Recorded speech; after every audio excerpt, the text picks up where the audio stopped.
नमस्कार। सच की पड़ताल में आपका बहुत बहुत स्वागत है। मेरा नाम है अंकित त्यागी। जम्मू कश्मीर में पहले दौर के चुनाव के लिए पर्चा भरने का आखिरी दिन था। इस मौके पर वहां जबरदस्त गहमा गहमी देखने को मिली। उससे नजर यह आ रहा है, कम से कम अनुमान यह लगाया जा रहा है कि सबको लोकतंत्र से ही आखिरी उम्मीद है। इन सब में वहां के राजनीतिक दल, कुछ अलगाववादी संगठन, आतंकवादी संगठनों से जुड़े हुए लोग भी शामिल हैं। दक्षिण कश्मीर के पुलवामा की अगर बात करें तो वहां पर 30 से ज्यादा उम्मीदवारों ने पर्चे भरे, जबकि कभी अलगाववाद और आतंकवाद का केंद्र पुलवामा दक्षिण कश्मीर माना जाता था। इन उम्मीदवारों में जमात से जुड़े लोग भी शामिल रहे हैं। 2 उम्मीदवारों पर यूएपीए के तहत धाराएं लगी हुई हैं। खास बात यह है कि जो नेता घोषणा कर रहे थे कि वो चुनाव नहीं लड़ेंगे, वो भी अब चुनावी मैदान में कूद गए। नेशनल कॉन्फ्रेंस की पहली लिस्ट जो है वो आई, उसमें उमर अब्दुल्ला का नाम शामिल था। उन्होंने कहा था कि वो इस बार चुनाव नहीं लड़ना चाहते, लेकिन अब गांदरबल से वो चुनावी मैदान में है। कांग्रेस और नेशनल कॉन्फ्रेंस के बीच तालमेल की खबर पुरानी हो चुकी, कल से चल रही है। कांग्रेस के उम्मीदवारों की सूची अब आ चुकी है। वहीं भारतीय जनता पार्टी, जिसको पहले 44 नामों की सूची वापस लेनी पड़ी, अब उसने अपनी तीसरी सूची जारी की है। इस सूची में कुल मिलाकर 45 नाम बीजेपी की तरफ से अब सामने आ चुके हैं। हालांकि वहां भी टकराव और तकरार जारी है। अभी भी कई बड़े नेता, रविंद्र रैना, कविंद्र गुप्ता, निर्मल सिंह आदि को टिकट नहीं मिला है। बहरहाल इन सबके बीच में पहले दौर की जो वोटिंग 18 सितंबर को होनी है, इस दौर में 7 जिलों की 24 सीटों पर वोट डाले जाएंगे। इनमें से कश्मीर के 4 जिले अनंतनाग, पुलवामा, शोपियां और कुलगाम हैं, जबकि जम्मू के 3 जिले डोडा, रामबन और किश्तवाड़ हैं। 23 लाख से ज्यादा वोटर वोट डालने के लिए इस जो पूरा पहला फेज है उसके लिए एलिजिबल है। इसमें से 5.6 लाख युवा वोटर हैं। जाहिर सी बात है, 2014 के बाद यानी कि पूरे 10 साल के बाद कश्मीर में नए सिरे से एक लोकतंत्र की यह अंगड़ाई देखने को मिल रही है। जो आज सच की पड़ताल में कश्मीर का लोकतंत्र हमारा मुद्दा है, लेकिन पहले आपको नीता शर्मा की यह रिपोर्ट दिखाते हैं कि लोकतंत्र के महापर्व में पुराने कैसे अलगाववादी, आतंकवादी संगठनों से जुड़े हुए लोग शामिल हो रहे हैं। 22 साल के अबरार राशिद इन दिनों बहुत व्यस्त हैं। वालिद जेल में हैं, लेकिन उनकी अवामी एहतियात पार्टी के लिए वो स्टार कैंपेनर हैं। लोग हर जगह उसे घेर कर अक्सर दुआएं देते हुए नजर आते हैं। जी देखिए, बिल्कुल हमारे लिए ये बहुत मुश्किल टास्क था, लेकिन देखिए फिर जब लोग निकले, लोगों का साथ था, तो फिर जब लोग चाहते तो वो कोई भी ताकत जो है वो पलट सकते हैं। मैंने हालांकि कभी अपने वहम गुमान में भी नहीं था कि मैं कभी ऐसे इलेक्शन कैंपेन करूंगा, और वो भी पार्लियामेंट इलेक्शन की, और वो भी तब कि जब मेरे वाले साहब जेल में हो। तो वो जेल में थे, वो एक बुनियादी वजह बनी कि हमें कैंपेन जो है वो करनी पड़ी, वरना हम पढ़ाई कर रहे थे, हमें इसके साथ कोई लेना देना नहीं था।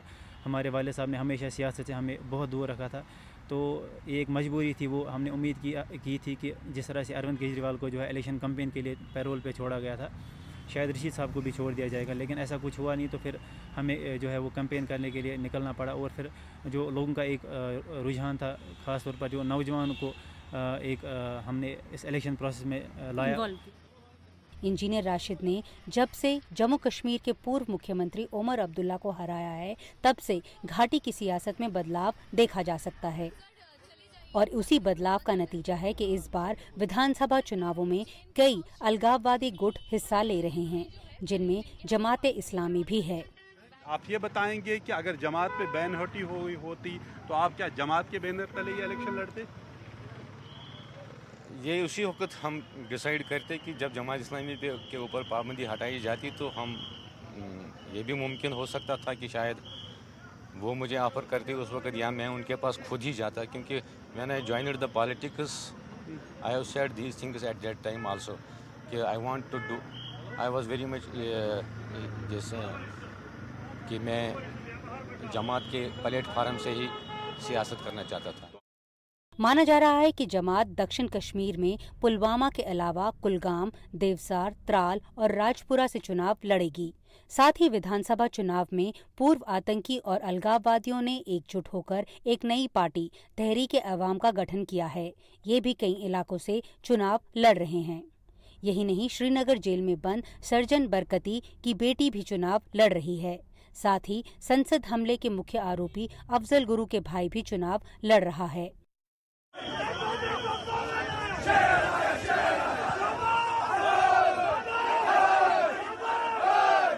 दूसरी तरफ ऐसे भी उम्मीदवार हैं जिन पर यूएपीए के तहत मामले हैं। इनमें पीडीपी के यूथ विंग का लीडर वाहिद पारा भी है। उस पर भी एनआईए ने 4 साल पहले मामला दर्ज किया था। मामला अभी कोर्ट में है, लेकिन अनंतनाग से लोकसभा चुनावों में हारने के बाद अब वो पुलवामा से विधानसभा चुनाव लड़ रहा है।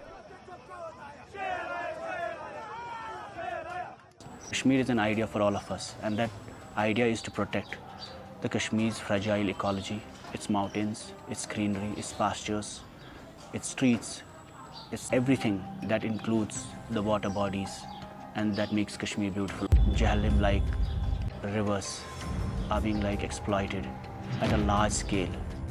Kashmir is facing an existential crisis right now, where the forests, there's a large-scale destruction happening. In the mountains, in the plateaus, in the streams of Kashmir, everywhere our resources are being exploited by locals and non-locals. And all this is being completely ignored by the government. There's no attention towards such things. अभी तक ज्यादातर अलगाववादी दल जो हैं वो सरकार के खिलाफ बोलते थे और चुनावों का बहिष्कार करने का ऐलान करते थे, लेकिन इस बार वो खुद चुनाव लड़ रहे हैं या फिर उनके परिवार वाले चुनाव लड़ रहे हैं। इसे एक अच्छी पहल माना जा रहा है और माना जा रहा है कि ये एक 360 डिग्री का टर्न है जो कश्मीर घाटी के लिए एक अच्छा संकेत है। हालांकि कुछ राजनीतिक दलों का ये भी कहना है कि कहीं ये कैंडिडेट्स भारतीय जनता पार्टी के प्रॉक्सी कैंडिडेट्स बनकर ना रह जाएं। श्रीनगर से नीता शर्मा, एनडीटीवी इंडिया के लिए। नीता शर्मा भी हमारे साथ जुड़ेंगे। हमारे साथ जफर चौधरी साहब जुड़ रहे हैं, वरिष्ठ पत्रकार हैं, तीखी नज़र रखते हैं जम्मू कश्मीर पर जिस तरीके से जो डेवलपमेंट्स हैं, पॉलिटिकल डेवलपमेंट्स हैं। चौधरी साहब, सबसे पहले आपका स्वागत। मैं आपसे पूछना चाहूँगा, ये जिस तरीके से एक गठबंधन सामने दिखाई पड़ रहा है, पीडीपी साथ में है, कांग्रेस एनसी साथ में चुनाव लड़ रहे हैं, एक तरफ पीडीपी है और दूसरी तरफ बीजेपी है जो अकेले चुनाव लड़ रही है। बीजेपी की ताकत जम्मू रीजन में ज़्यादा है, वहीं पर वो कॉन्सेंट्रेट ज़्यादा कर रहे हैं। कश्मीर और ख़ास तौर से साउथ कश्मीर में ये जो डर बताया जा रहा है कि बहुत सारे जो नाम आ रहे हैं, इंडिपेंडेंट कैंडिडेट आ रहे हैं, ये प्रॉक्सी कैंडिडेट के तौर पर खड़े करे जा रहे हैं, इसको आप किस तरीके से देखते हैं? देखिए, जम्मू कश्मीर में एक बड़ी इंपॉर्टेंट चीज़ है जो शायद मुल्क के जो बाकी प्रदेशों में देखने को नहीं मिलती है कि यहाँ के जो इलेक्शन है वो बड़े विचित्र होते हैं। जैसे कि दूसरी बार ऐसा हो रहा है कि 6 साल के गैप के बाद इलेक्शन हो रहा है। पहले 90s में हुआ था, अब ये दोबारा जब 6 साल के गैप के बाद हो रहा है, तो बहुत सारे लोग जो है एक लंबे समय तक डेमोक्रेटिक प्रोसेस से एक्सक्लूड हुए होते हैं। जब उनके सामने अब एज भी एक फैक्टर होता है, किसी ने 20 साल, 25 साल, 30 साल अपनी जीवन के राजनीति में दिए हैं, और जब उनका इलेक्शन लड़ने का या इलेक्शन जीतने का सबसे अहम समय जब आया होता, तब पता चला कि 6 वर्ष तक जो है वो 6 साल तक इलेक्शन ही नहीं हो रहे। तो जब इलेक्शन आते हैं तो एक अनप्रेसिडेंटेड नंबर में लोग पार्टिसिपेशन के लिए आ जाते हैं। लेकिन पास्ट में जब से 96 का इलेक्शन, 2002 का इलेक्शन, उसमें अगर आप नेशनल एवरेज पर कॉन्स्टिट्यूएंसी अगर आप देखी जाए तो वो जम्मू कश्मीर का जो है वो फार एक्सीड कर जाता है। यहाँ पे पर कॉन्स्टिट्यूएंसी बहुत ज्यादा लोग इलेक्शन लड़ते हैं। उसमें एक चीज पहले तो ये देखी जाती थी कि 96 में, 2002 में और 2008 में सेपरेटिस्ट बाइकआउट कॉल्स जो है वो बहुत ज्यादा आती थी। तो उसमें ये माना जाता था कि स्ट्रेटेजिकली शायद गवर्नमेंट भी बहुत सारे लोगों को एनकरेज करती है, सपोर्ट करती है कि वो ज्यादा से ज्यादा अगर इलेक्शन में कैंडिडेट आ जाए तो पर कैंडिडेट अगर 200 लोग, 400 लोग भी पोलिंग स्टेशन के ऊपर मोबिलाइज होते हैं तो वोटर परसेंटेज जो है वो बढ़ सकती है। तो उस तरह से जो ज्यादा कैंडिडेट का पार्टिसिपेट होना है उनको अक्सर देखा जाता है कि ये शायद इनमें से अक्सर सरकारी कैंडिडेट ना हो। तो वो एक प्रोलॉन्ग पॉलिटिकल कॉन्फ्लिक्ट, मिसट्रस्ट जहाँ पे बना रहता है, वहां पे ये ट्रस्ट डेफिसिट की बातें जरूर होती हैं। ज्यादा लोग आ जाते हैं तो लोग समझते हैं कि नहीं, ये किसी न किसी स्टेशन से तो जरूर चल के आ रहा है, ये अपने पांव से चल के नहीं आ रहा है। ये बड़ा संभावित है कश्मीर की राजनीति पे। सर, बने रहिए हमारे साथ। हमारी सहयोगी नीता शर्मा भी इस वक्त हमारे साथ जुड़ गई हैं, उनकी रिपोर्ट आपने देखी। नीता, एक जिस तरीके से जफर साहब समझा रहे थे कि कहीं ना कहीं एक पहले कोशिश होती थी दिखाने के लिए कि इलेक्शन रोबस्ट हैं, ज़्यादा से ज़्यादा लोग पार्टिसिपेट कर रहे हैं, इस वजह से कई कैंडिडेट होते थे, लेकिन जेन्युइनली अब 2014 के बाद 10 साल हो गए हैं जो असेंबली इलेक्शन होगा, एक आपको किस तरीके का माहौल ग्राउंड पर दिखाई पड़ रहा है? जो एंथुजियाज्म है, जो जिस तरीके का लोगों में रुझान है, वो किस अभी कैसा, क्योंकि पहले चरण के लिए अब लोगों का जो कैंडिडेचर है पूरा हो चुका है, किस तरीके का माहौल नजर आ रहा है? लोग अंकित यहाँ पर खुश बहुत हैं ये कश्मीर में कि आखिरकार 10 साल ज़रूर लगे लेकिन चुनाव यहाँ पर ज़रूर हो रहे हैं। बेशक से ये भी बोला जा रहा था कि जिस तरह से हालात हैं, जिस तरह से जो सिक्योरिटी जो एक ग्राफ है एस्केलेट हो रहा था, लेकिन उसके बावजूद ये जो चुनाव हैं हो रहे हैं तो लोग बहुत खुश हैं कि आखिरकार उन्हें अपनी नुमाइंदगी खुद करने का एक मौका ज़रूर मिलेगा। बेशक से यहाँ पर दिल्ली का राज था, 2018 के बाद से यहाँ पे प्रेसिडेंट्स रूल लगा हुआ है, लेकिन जो एलजी एडमिनिस्ट्रेशन है उसे लेकर कई जो सवाल हैं वो भी लोग खड़े करते हैं। क्योंकि अगर आप यहाँ की असेंबली में चले जाएं या सेक्रेटेरिएट में चले जाएं, पहले जब चुनी हुई सरकार थी तो वहाँ पे एक्टिविटी बहुत ज़्यादा देखी जाती थी, लेकिन जब से चुनी हुई सरकार नहीं है, जो अफसरशाही है वो अपने दफ्तरों तक सीमित रह गई। इनफैक्ट सेक्रेटेरिएट में भी जो एक आवाजाही लोगों की ज़्यादा होती थी वो भी देखने को पिछले कुछ सालों में नहीं दिख रही थी, जिसके चलते लोग जो थे वो कह रहे थे अगर उन्हें अगर कोई प्रॉब्लम है, पहले तो एक लोकल नेता होता था जिसके पास वो चले जाते थे, लेकिन ब्यूरोक्रेसी में एक इतने लेवल्स होते हैं, इतना डिस्टेंस मेंटेन करके रखती है ब्यूरोक्रेसी कि वहां तक पहुंचना ही बहुत मुश्किल होता था। तो यही वजह है कि लोग बहुत खुश हैं कि चुनाव हो रहे हैं, लोकल पार्टीज जो हैं वो पार्टिसिपेट कर रही हैं। उमर अब्दुल्ला साहब ने आज अपना नॉमिनेशन जो है वो गांदरबल से भर दिया है, उसे लेकर भी लोगों में उत्साह बहुत है। साथ में जो सेपरेटिस्ट विचारधारा के लोग हैं, बेशक से वो आ रहे हैं इस चुनाव में, उतर रहे हैं इलेक्शन लड़ने के लिए, उसके लिए भी वो लोग खुश हैं कि आखिरकार वो आकर और उसी दायरे में लोगों का एक मत जानने की कोशिश कर रहे हैं। अंकित, नीता बने रहिएगा हमारे साथ। जफर चौधरी साहब, ये जो हमने अभी लोकसभा चुनाव देखे, 2024 के जो लोकसभा चुनाव थे, इसमें एक बड़ा क्लियर डिवाइड दिखाई पड़ा। भारतीय जनता पार्टी को जो दोनों सीटें मिली वो जम्मू रीजन में मिली, और उस कश्मीर के रीजन में बीजेपी को इतनी सफलता नहीं मिली। उनका जो फुटप्रिंट है वो वहां पर दिखाई नहीं पड़ा। क्या आपको लगता है विधानसभा चुनाव में भी इसी तरीके का एक डिवीजन, इसी तरीके का एक डिवाइड देखने को मिलेगा?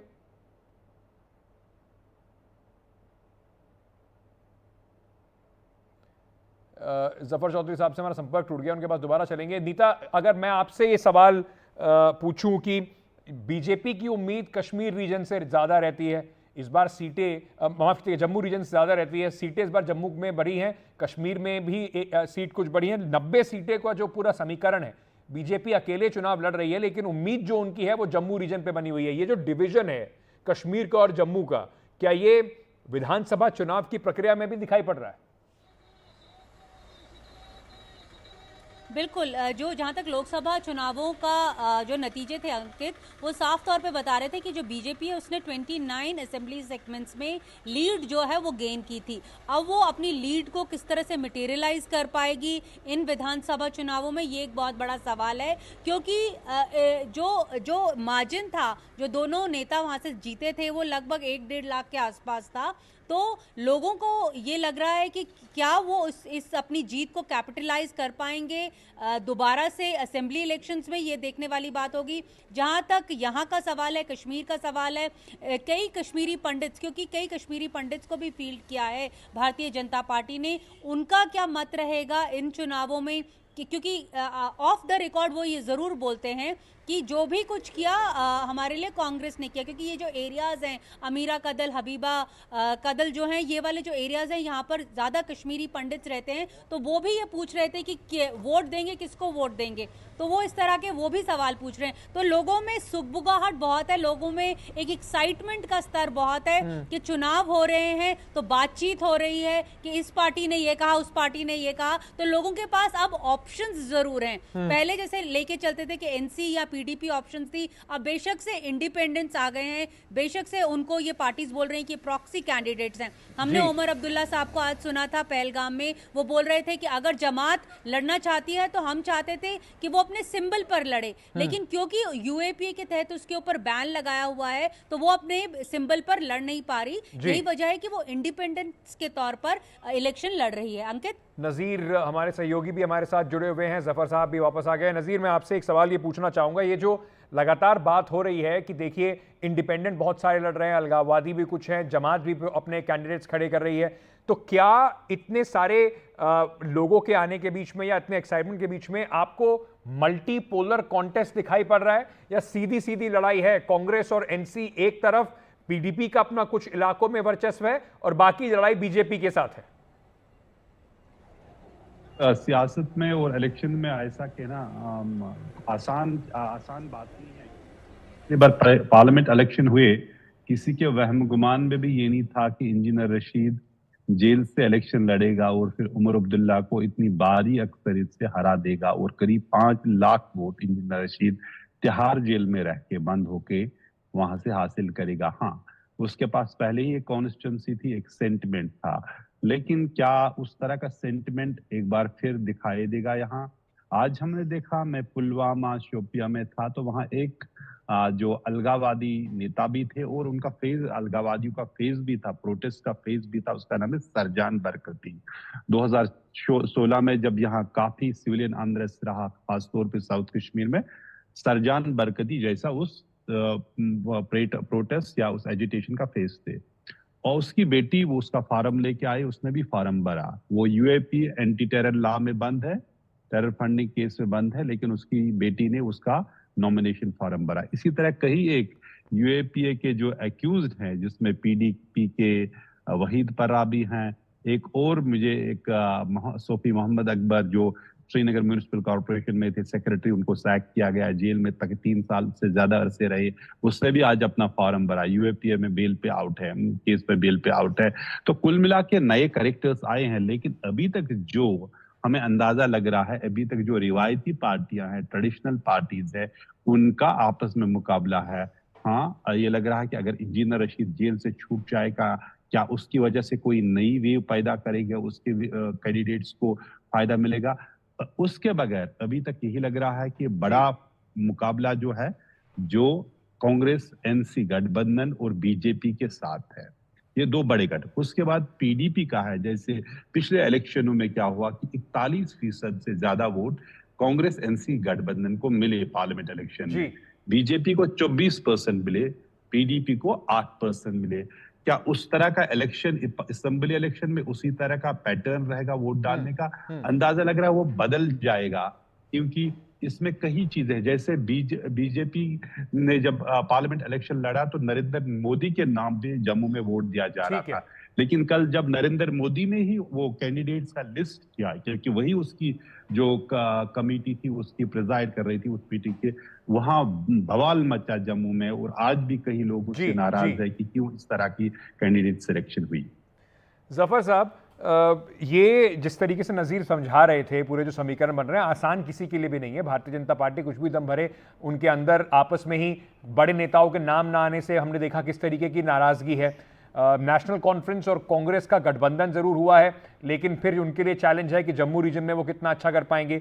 ये सारे जो चुनाव की जो प्रक्रिया है, उसको कितना अहम आप मानते हैं जो इस बार का रिजल्ट आएगा? जैसे बार बार कहा जा रहा है कि ये मान लीजिए कि पिछले कई दशकों में बहुत सबसे महत्वपूर्ण चुनाव के तौर पर देखा जा रहा है, और क्या इस चुनाव के रिजल्ट से जम्मू कश्मीर को पूर्ण राज्य बनाने का जो सपना है या दर्जा है, उसकी तरफ भी पहल होगी? ये भी एक बड़ा सवाल है। देखिए, इस इलेक्शन में एक इंपॉर्टेंट चीज है कि इसेंशियली, यानी एक तरफ अलायंस है नेशनल कॉन्फ्रेंस कांग्रेस का, दूसरी तरफ बीजेपी है, लेकिन इसेंशियली इसको इस तरह से देखा जा सकता है कि एक तरफ 2019 से पहले की राजनीति है और एक तरफ 2019 के बाद की राजनीति है। इन दोनों के बीच में टकराव है, इन दोनों के बीच में लोगों ने तय करना है कि उनको सरकार किसकी चाहिए। दूसरी चीज ये है कि जब लंबे समय तक, जब 6 साल तक जो है वो डिसीजन मेकिंग के प्रोसेस से, किसी भी प्रणाली से लोग बाहर रहे हों, आप एमएलए के पास जाते हैं, आप मिनिस्टर के पास जाते हैं, ऐसा आपको कहीं पे एक्सेस जब नहीं मिलता है, उसमें सबसे इंपॉर्टेंट चीज जो है वो लोग चाहते हैं कि लेजिस्लेचर जल्द अज जल्द बहाल हो और एक ऐसी सरकार बने जो एक्सेसिबल हो, जिसके पास वो जा सकते हो। तो अब परसेप्शन की जो है सबसे बड़ी इंपॉर्टेंट बात होती है। जो नेशनल कॉन्फ्रेंस और कांग्रेस का एक जो गठबंधन है, जो 1987 के बाद जो चुनाव हुए थे, जब पहली और आखिरी बार जम्मू कश्मीर में एक प्री पोल अलायंस हुआ था, और उसके बाद 2024 में पहली बार प्री पोल अलायंस किसी भी दो राजनीतिक पार्टियों के बीच हो रहा है। उसके बाद नेशनल कॉन्फ्रेंस का अगर बड़े तौर के ऊपर उसका फुटप्रिंट देखें तो वो कश्मीर वैली में और जम्मू के कुछ मुस्लिम मेजॉरिटी एरिया में सीमित होकर रह गया था। जम्मू में कांग्रेस का फुटप्रिंट ज्यादा था, बाद में जिसको बीजेपी ने रिप्लेस कर दिया। अब जब नेशनल कॉन्फ्रेंस का और कांग्रेस का अलायंस हो जाता है तो जो नेशनल कॉन्फ्रेंस को जम्मू में डिसएडवांटेज थी वो ओवरकम हो जाती है। एक चीज है कि ये 2019 से पहले की राजनीति और 2019 के बाद की राजनीति, जब मैं कहता हूं कि इन दोनों के बीच मुकाबला है, बावजूद उसके जो बीजेपी के भी नजदीक तरीन है, बीजेपी के भी जो अंदर के हैं बहुत सपोर्टर हैं, ये जम्मू कश्मीर के पूरे नॉर्थ से लेकर साउथ तक, ईस्ट से लेकर वेस्ट तक, क्या वो हिंदू हो, मुस्लिम हो, डोगरा, कश्मीरी, गुज्जर, पहाड़ी जितने भी हो, ये सब लोग चाहते हैं कि रियासत जम्मू कश्मीर जो है, स्टेट है, राज्य है, वो बहाल होना चाहिए, रियासत का दर्जा जो है वो बहाल होना चाहिए। तो रुझान ज्यादा और रुचि ज्यादा उन पार्टियों में, उन गठबंधनों में, या उस विचारधारा में, या उस वादे में है जो रियासत जल्दी बहाल करवा कर दे सकता हो। मेरे पास बिल्कुल, क्योंकि समय खत्म हो गया है, तो मैं फटाफट एक छोटा सवाल नजीर आपसे ही पूछना चाहूंगा। अभी भी ये साफ नहीं हुआ है कि जम्मू कश्मीर को पूर्ण राज्य का दर्जा मिलेगा या नहीं मिलेगा। जो नई असेंबली बनेगी उसका क्या स्वरूप होगा? क्या वो जैसे बार बार कह रहे हैं दिल्ली की तरह होगा जिसमें एक एलजी रहेंगे और एक असेंबली बनाई जाएगी, लेकिन एलजी के पास ज्यादा ताकत रहेगी? तो क्या ये एक बड़ा मुद्दा है? क्या ये एक बड़ी मांग है? क्या ये एक बड़ी सुगबुगाहट है पूर्ण राज्य की इस चुनाव के बाद? बुनियादी तौर जो ये इलेक्शन लड़ा जा रहा है उसका एक बुनियाद भी यही है कि ये जो स्टेटहुड वापस होना चाहिए। और इसमें सबसे अहम बात यह है, सुप्रीम कोर्ट के जिस ऑर्डर के तहत इलेक्शन कमीशन को डेडलाइन दी गई थी कि 30 सितंबर तक जम्मू कश्मीर में असेंबली का इलेक्शन करे, उसी ऑर्डर में डायरेक्शन में ये भी है सेंट्रल गवर्नमेंट को वो जल्द से जल्द जम्मू कश्मीर का स्टेटहुड रेस्टोर करे। क्योंकि अगर उस बात पे सुप्रीम कोर्ट वर्डिक्ट देता तो शायद वो सेंट्रल गवर्नमेंट के उस वक्त खिलाफ होता, या अगर उसको मान जाते तो पूरे हिंदुस्तान का मुल्क का जो फेडरल स्ट्रक्चर वो खतरे में आता। तो इसलिए सुप्रीम कोर्ट ने अपनी दानिश में ये माना कि डायरेक्शन दी जाए। तो यही सीधी बात उमर अब्दुल्ला कहता है कि अगर जल्द से जल्द इलेक्शन के बाद स्टेट रेस्टोर नहीं होगा तो हम फौरन सुप्रीम कोर्ट को जाएंगे कि जो सेंटर ने आपको यकीन दहानी दी है कि हम स्टेट रेस्टोर करेंगे और आपने डायरेक्शन देंगे तो उसका पालन और इम्प्लीमेंटेशन जल्द से जल्द हो। नज़ीर बहुत बहुत शुक्रिया। चौधरी साहब आपका भी बहुत बहुत शुक्रिया। नीता आपका भी धन्यवाद हमारे साथ जुड़ने के लिए और हमारे दर्शकों को पूरे विस्तार से जम्मू कश्मीर में जो अभी स्थिति बन रही है उसके बारे में बताने के लिए। एक छोटा सा ब्रेक लेते हैं, ब्रेक के बाद वापस आ रहे हैं, बने रहिए हमारे साथ।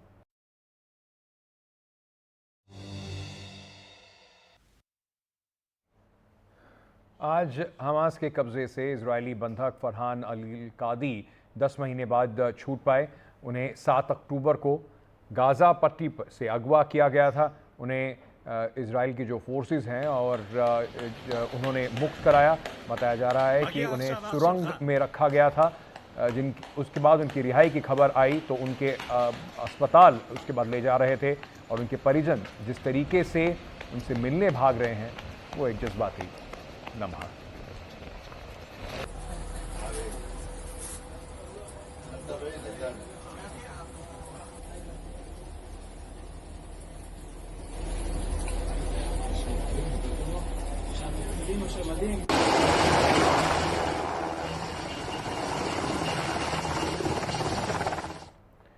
कांग्रेस सांसद राहुल गांधी 21 अगस्त को जम्मू कश्मीर पहुंचे थे और वहां उन्होंने पार्टी के कार्यकर्ताओं से मुलाकात की। साथ ही कश्मीर के कुछ युवा सूरन से भी उन्होंने बातचीत की। बातचीत में मुद्दा राहुल गांधी की शादी भी रहा। इस सवाल पर उन्होंने जवाब क्या दिया आपको सुनवाते हैं। Marriage pressure. Oh, I don't want to get married. I don't want to get married anytime soon. Are you talking about the society or a person? She's trying to get me into trouble. So, What do you think about marriage? What are your thoughts? Pressure. I've outlasted that pressure for 20-30 years now. Do you But I plan? think it's a good thing. Do you plan on getting married? Yeah, I mean, I don't plan it, but if it happens, So please do invite us that day.